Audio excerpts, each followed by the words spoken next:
વૈષ્ણવ સંપ્રદાય છે ને, પુષ્ટિ સંપ્રદાય, પુષ્ટાવેલા હોય ઠાકોરજી ઘરમાં, અને એની જે સેવા પૂજા થાય ને એ એમ કહેવાય છે કે એ સ્ત્રી ભાવે થાય. સ્ત્રી જ કરી શકે એવું નહીં, પુરુષોય કરી શકે, પણ પુરુષોય જો ઠાકરની સેવા કરે તો સ્ત્રી ભાવે, ગોપી ભાવે કરવી પડે, નતર એ સેવાનો સ્વીકાર નથી.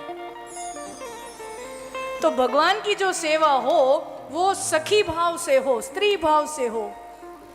અને આમે સેવા કરવી છે ને એ સ્ત્રીઓનો ગુણ છે, ભાઈઓનો એવો ગુણ નહીં.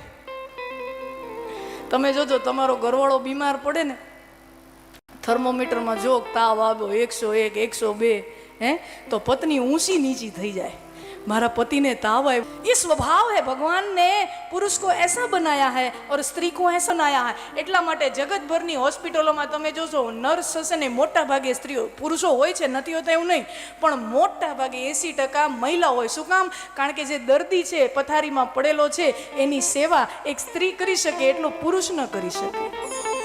એક સ્ત્રી કરી શકે એ સેવા એ પુરુષથી ન થાય.